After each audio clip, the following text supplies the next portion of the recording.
is the Big O Show.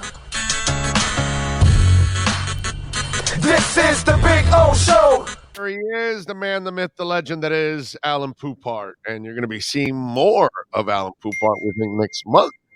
So we will see what we will see. How you doing, my man? You doing good? I'm doing fantastic. So it looks like the media can't nail one damn thing right so far. So they had Caldwell going to Chicago. That's not happening. They had who was Dan Quinn to Denver. Quinn to Denver. That's not happening now. The Jags, the Leftwich thing. I don't know. That may not be happening now. On top of all of that, Dable now looks like, well, at least that's what it looks like now, maybe headed to Miami instead of the Giants. Your thoughts, and what are you hearing?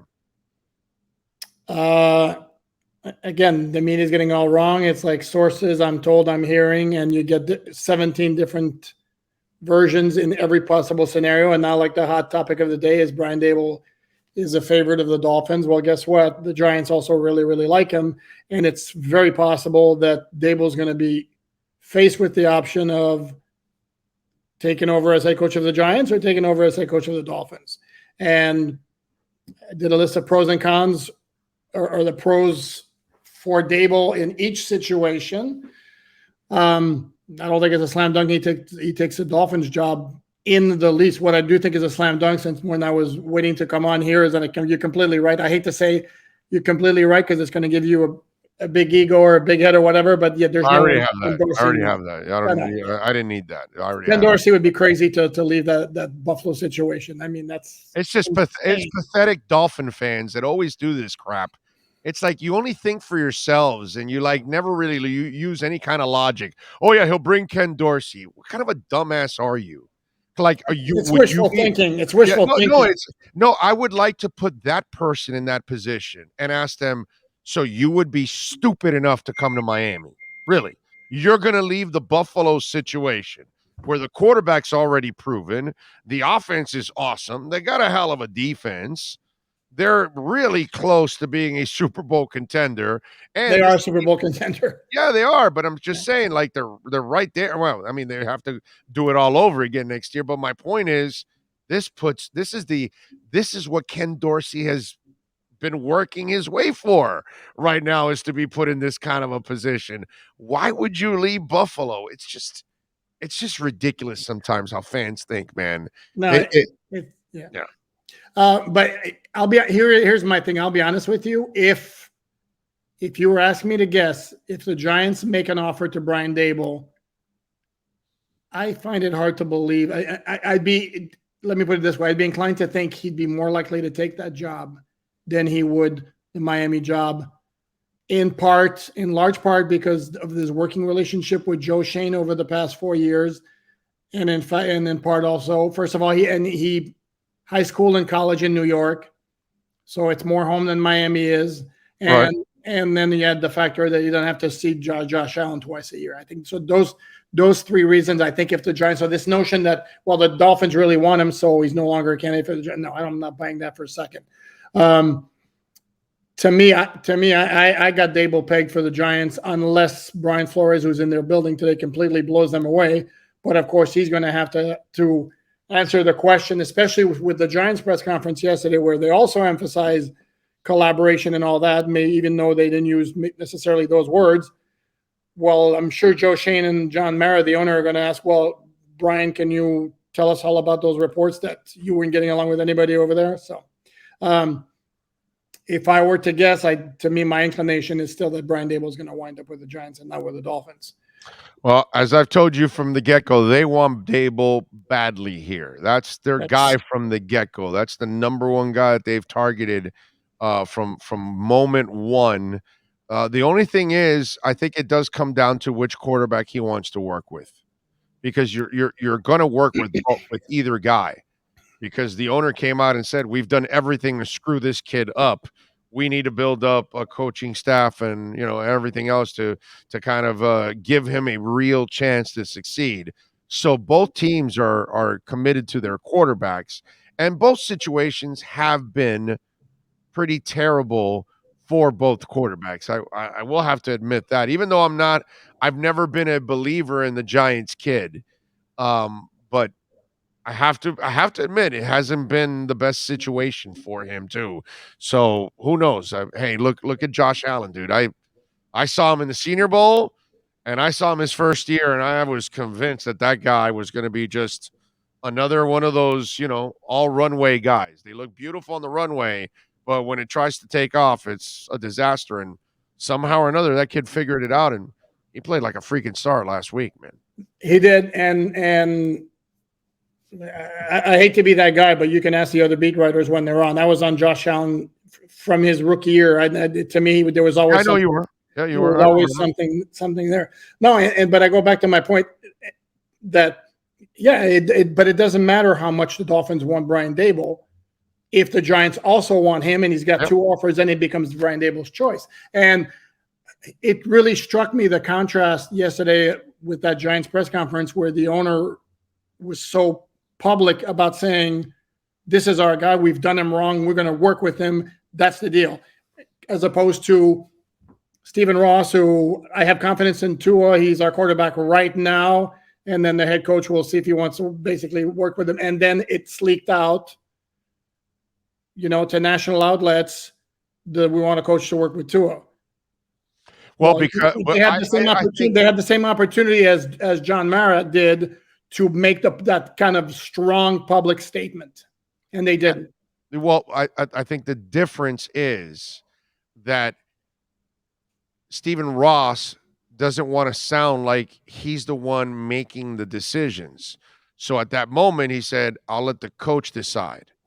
Okay, who he wants to work with, and then the general manager, who's really in charge, because clearly he got his coach. He didn't want his coach, and he's the one that stuck around. So the general manager clearly is in charge and clearly is in step with the owner. So the general manager is the one that says, this is how we're doing it. This is how we're moving forward. We believe in Tua. We're going to find the coaching staff that is going to build around Tua and help him succeed. And then that's where you got your mantra. You got it from the football. It's kind of like the Riley Spo thing now. Riley doesn't tell you what's going to happen on the court anymore or what's with this player or that player. No, he allows Spo to be the coach and the power guy and to talk about what he's going to do. Riley just talks about big picture and those kind of things. He doesn't meddle with the coach anymore because he doesn't want to do what Jerry Jones does to all of his coaches, in other words. You know what I'm saying? So I think there was a little bit of that they wanted to separate church and state, and I think that's what Ross was trying to do. That's just me. Or, and there might be some validity to what you're saying, or another possibility is while they want to express confidence in Tua, they also want to give themselves an out if an opportunity arises, to make a major move at quarterback in the offseason. And I've told you before, I'm not in the camp of kid has to be replaced, but I'm also in the camp of if the opportunity presents itself where they could make a move, however unlikely that might be, I think they need to explore it. But it was a pretty distinct contrast between the two press conferences. At first I thought this thing would drag into the Senior Bowl, but and I think that's because maybe they were thinking Buffalo was going to last, into the playoffs. But with Buffalo out, this looks like this thing's going to be resolved in the next couple of days by early next week. Correct? Oh, absolutely. And the big domino in the whole thing is Brian Daboll and where he winds up. Because if the Giants don't hire him, the Dolphins would be all over him. That would be your guy now. And the Giants situation also is going to wrap up pretty quickly once they get done with the Brian Flores interview. They're scheduled to have Leslie Frazier in, I believe, tomorrow. But it may be that, their minds will be made up rather quickly. I would expect, from what I've read, is the Giants are going to be like no later than Saturday morning. Then if it's Daboll, then the Dolphins pivot to plan B. And if it's not Daboll, then Daboll could be. My guy Caldwell's out there now. Damn, dude. Who was it that sent that tweet out? Was that Schefter? The one that's not how. Oh, Torrey Holt. Oh, so Torrey Holt tweeted out when they hired Eberflus in Chicago. He goes, "That's not how you spell Jim Caldwell." That's funny. That's funny. Which, by the way, I'm kind of shocked that Caldwell hasn't been hired yet. Overall, I would think that would be one of the guys. Maybe that's just me. Maybe I have too high of an opinion of Jim Caldwell, but there isn't a more proven candidate available out of everybody that's out there than Jim Caldwell. That's the crazy part. No, I agree, but he's fighting two things. He's fighting is it's been a while since he was a head coach, and he's fighting also his age. The health thing, probably not Well, the his age also. health. He's like 66, and yeah, but that's we have coaches that old already in this league. how many get hired at 66? Though, big. How many get hired at 66? Belichick, Carroll, our boy in Tampa, they're all in that age. They weren't 66 when they were hired. No, I know, but I mean that's the point. If you look at most of the hiring, Nathaniel Hackett is like what 42 or something now. The Eberflus is what early 40s. No, yeah, those guys are much younger. Yeah, and that seems to be the trend. It's the young hotshot coordinator. Everybody's looking for the next Sean McVay. Yeah, no, you're right. You're right. Free agency wise, are you hearing anything whatsoever on players re-signing, possible trades, anything else going on for the Miami Dolphins? Too early. Still too early. Yeah, figured that. Got to deal with the coaching situation first. As I said before, I don't think there's anywhere in hell they can afford to let Emmanuel Ogbah go. Gesicki to me is 50-50. Outside of that, I'd re-sign Duke Johnson. I don't know what Drew thinks how well he can do on the free agent market, but to me, if I have to just bring back one of the running backs on the roster, it's not Savon Ahmed, it's not Myles Gaskin, it's not Malcolm Brown, it's not Philip Lindsay, it's Duke Johnson. But he is a UFA, so yeah. No, I'm with you. I would definitely bring back Duke if I could. All right, follow him on Twitter. Of course, at Poupart NFL. More importantly, catch his work there at Sports Illustrated. Bookmark the page and catch him twice a week here doing his thing here with the Sports Grill Miami Dolphins Insider Report. Alain, have a fantastic weekend, my friend. We will talk next week. Absolutely. Thank you, sir. There you go. The great Alain Poupart, baby, with our Sports Grill Miami Dolphins Report.